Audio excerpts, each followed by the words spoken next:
lecture. Lecture de la lettre de saint Paul apôtre aux Romains. Frères, ceux qui sont sous l'emprise de la chair ne peuvent pas plaire à Dieu.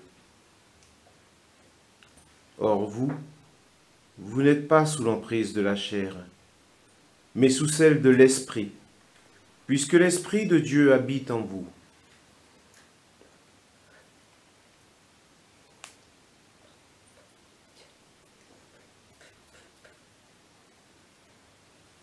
Celui qui n'a pas l'Esprit du Christ ne lui appartient pas.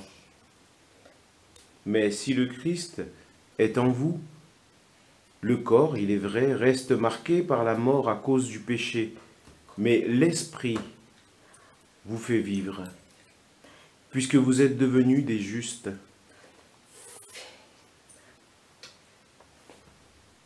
Et si l'Esprit de celui qui a ressuscité Jésus d'entre les morts habite en vous, celui qui a ressuscité Jésus, le Christ d'entre les morts, donnera aussi la vie à vos corps mortels par son Esprit qui habite en vous.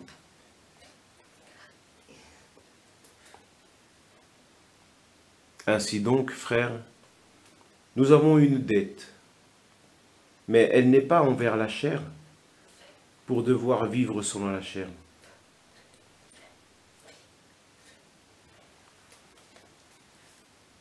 Car si vous vivez selon la chair, vous allez mourir. Mais si par l'Esprit vous tuez les agissements de l'homme pécheur, vous vivrez.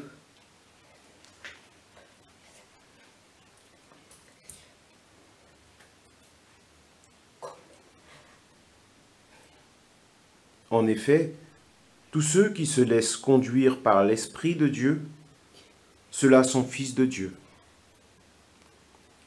Vous n'avez pas reçu un esprit qui fait de vous des esclaves et vous ramène à la peur, mais vous avez reçu un esprit qui fait de vous des fils, et c'est en lui que nous crions « Abba »,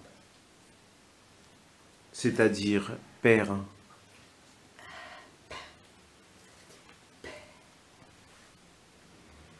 C'est donc l'Esprit Saint, lui-même, qui atteste à notre esprit que nous sommes enfants de Dieu. Puisque nous sommes ses enfants, nous sommes aussi ses héritiers, héritiers de Dieu, héritiers avec le Christ, si du moins nous souffrons avec lui, pour être avec lui dans la gloire.